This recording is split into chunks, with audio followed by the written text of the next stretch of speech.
가기사는 증시 각도기. 안녕하세요, 증시각도TV 시청자 여러분, 투자자 여러분, 도기말 여러분, 10만 금융전사 여러분, 모두 반갑습니다. 1월 25일 토요일 아침에 밝았습니다. 네, 드디어 한국은 27일 임시공휴일이 제정되는 바람에 정말 장기간의 그런 설 명절 연휴가 있습니다. 뭐 외국에 가신 분들도 많다는데 저는 이번에 한국을 좀 돌아볼 생각입니다. 남들이 다 하는 거는 나는 하기 싫어. 항상 이런 식이지. 지금 날씨가 기가 막히게 좋습니다. 그래서 얼굴이 이렇게 하면 보이는데 너무 정신을 차릴 수 없이 해가 강해요. 그래서 제가 좀 그늘로 좀 숨었습니다. 뭐 제 얼굴보다는 저기에 있는 저 구름이 훨씬 더 멋지지 않습니까? 네.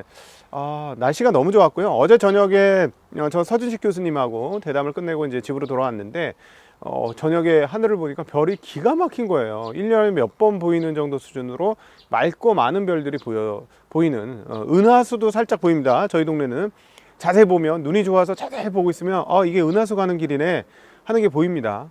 그런 날일 정도로 날씨가 좋았는데 오늘 아침 이렇게 일어나 보니까 기가 막히네요. 네. 이 설날 명절을 좀 축복해주는 날씨가 아닌가 싶습니다. 가족들과 함께 행복한 시간 보내시길 빌겠고요. 부부간에도 싸우지 마시고 더욱 우애하는 그런 기간이 되었으면 좋겠습니다. 감정에서부터 우러나오는 얘기는 마음속으로 내려놓고 상대방한테 맞춰서 이렇게 비즈니스 하듯이 잘 대해주시면 이번 설 명절 부부끼리 사랑하는 기간으로 잘 지낼 수 있을 것 같습니다. 이건 결혼해 보신 분들은 뭔가 좀 느낌이 오실 수 있다는 거. 네. 자, 오늘 미국 시장은 아주 자연스러운 숨고르기 정도가 있었습니다. 뭐 조정 하락 이건 절대 아니고요. 숨고르기 정도로 표현하는 게 맞을 것 같고요. S&P 500이 0.29% 떨어져서 6,101 여전히 사상 최고치 근처. 그다음 다우존스는 0.32% 하락하면서 44,424. 나스닥은 0.5% 떨어지면서 19,954. 러셀은 0.35% 빠지면서 2,306입니다. 자, 그래서 오늘자 한마디. 달러 강세가 드디어 꺾이기 시작한다. 새로운 국면의 경기가 시작되는 듯하다. 이름하여 트럼프 플레이. 네, 이런 정도로 정했는데요. 트럼프가 당선되기 전에 분위기가 어땠냐면은 주식시장은 기업가들의 야성적 충동, 그 다음에 사람들의 기대감 등등이 한꺼번에 반영되면서 대체적으로 아주 좋았습니다. 반면에 채권시장은 어떤 분위기였냐면 채권시장은 트럼프 와서 야 뭐 감세 조금 못 깎아주고 저거 깎아주고 막 이런 식으로 하고, 그 다음에 다 추방하고 그러면 임금도 올라가고 막 이래가지고 인플레이션 엄청 나오지 않겠어? 막 이런 걱정을 많이 했죠. 네, 그런 걱정을 많이 했습니다. 그러다 보니까 금리가 계속해서 고공행진을 했었는데요. 오늘 드디어 이런 분위기가 전반적인 숨고르기를 하고 있습니다. 기대감도 일부 소폭 좀 떨어지는 양상 보여주고 있고, 고용을 제외하고는 경기의 어떤 기대감들도 한번 숨고르기에 들어가는 거 아닌가 하는 모습을 보여줍니다. 즉 이제 본격적으로 트럼프의 활동의 시간이 시작됐는데, 트럼프가 원하는 건 뭐다? 네, 트럼프는 낮은 인플레이션 그리고 낮은 금리, 네, 이런 것들을 원합니다. 그러니까 기업가가 원하는 것이죠. 금리는 낮은데 장사도 잘 되는데 인플레이션도 심하지 않는 그런 거 원하는데요. 그것들이 과연 본격적으로 잘 이루어질지 이제부터 잘 지켜보아야 되는 그런 시점이 아닌가 싶습니다. 오늘 가장 특징적인 부분 중에 하나는 달러가 상당히 큰 폭으로 약세를 나타내었다라는 거죠. 자, 이제 109가 깨진 다음에 이제 108까지 깨지는 흐름들을 보여줬습니다. 달러 지수가. 자, 기조적인 하락 가능성이 매우 커지고 있는데요. 오늘은 두 가지 펀치가 있었습니다. 전일 일본에서 금리를 올렸다라는 것이 하나 있었고요. 그 다음 또 하나 유럽 쪽에서 나온 경기 지표, 즉 PMI, 제조 구매 관리자 지수, 서비스업 구매 관리자 지수 쪽이 상당히 올라갔다는 것. 독일과 유로존이 50을 넘는 그 종합 PMI 지수를 발표를 함으로써 유로 경기가 좀 살아나는 것 같아 한 반면, 미국은 강력했던 서비스업 PMI 지수 그리고 제조업 PMI 지수가 뚝 떨어지는 양상을 보여줬다는 게 아주 특징적인 부분입니다. 그러니까 매우 뜨거웠던 미국 경제는 숨고르기를 하기 시작했는데, 죽었다고 생각했던 유럽 경기는 조금 올라오는 느낌을 지표상으로 보여줬고, 그리고 일본은 금리를 올림으로 이제 엔화 강세의 흐름에 동참하는, 물론 오늘 엔화 강세는 별로 일어나지 않았습니다. 그래서 이 부분도 여러분 체크하셔야 되는데요.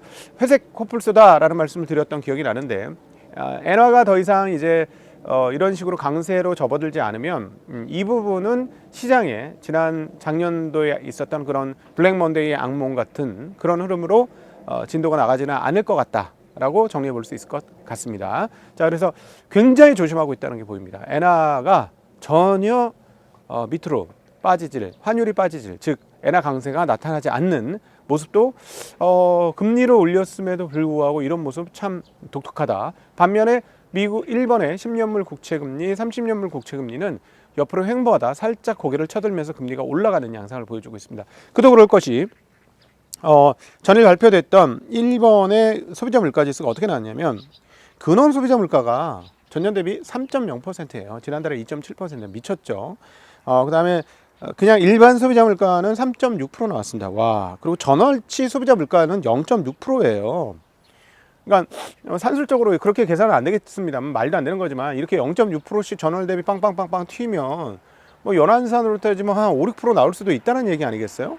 자, 그러니까 완전히 이 상태면요 금리 한 번 올린 걸로 멈추질 않죠. 더 올려야 되는 거고요. 근데 하나 이제 그 1번 관련해서 여러분 기억하셔야 될 게 여기 이제 서비스 구매 관련 지수 말씀드리고 싶었는데 50.8에서 52.7로 올라갔습니다.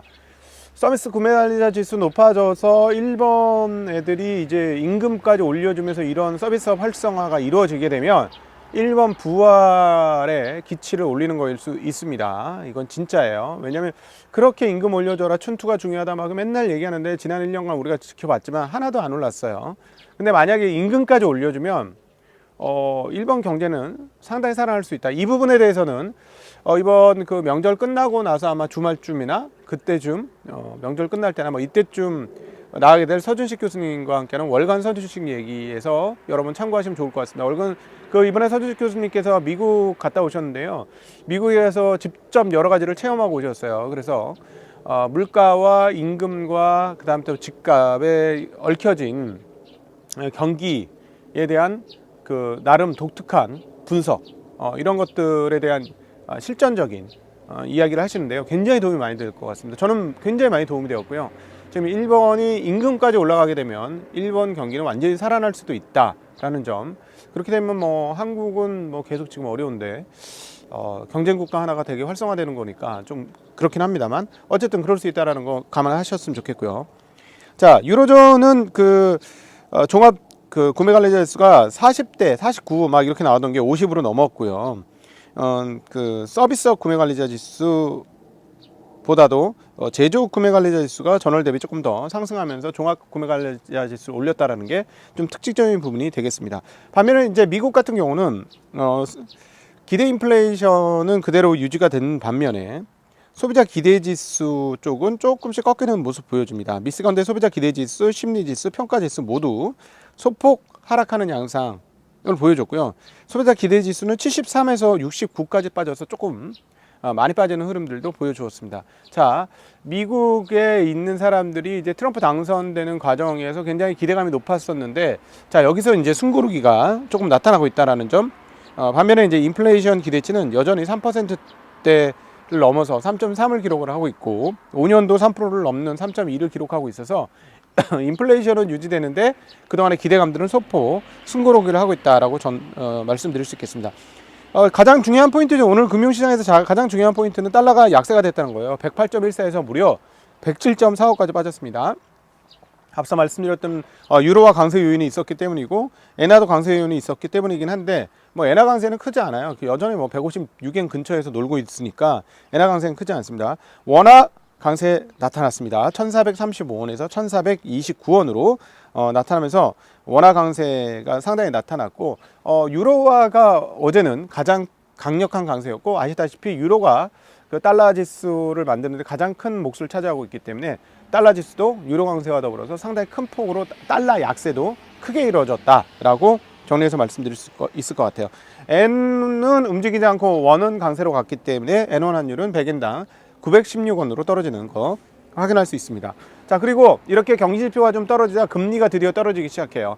고공행진하던 금리가 2년물 이상에서는 모두 2bp 또는 3bp 정도 전일 말씀드렸던 그 금리 때보다 다 떨어지는 흐름들을 보여주고 있습니다. 금리도 이제 뭔가 좀 정상화가 되지 않을까. 그래서 어제 그 굉장히 그 긴 얘기를 하다가 마지막에 우리 서준식 교수님이 한국 최고의 채권 운용가였어요. 네. 그래서 그러니까는 진짜 한국 최고의 운용자였고 수십 조의 그 채권 운용을 하셨던 분이거든요. 그래서 그분의 채권에 대한 생각은 너무너무 중요한데 딱 붙잡고 제가 물어봤죠. 자, 채권 투자할 때입니까? 안 할 때입니까? 어느 특정 지역 물어봤더니 지금 투자할 때다라는 이야기를 하셨습니다.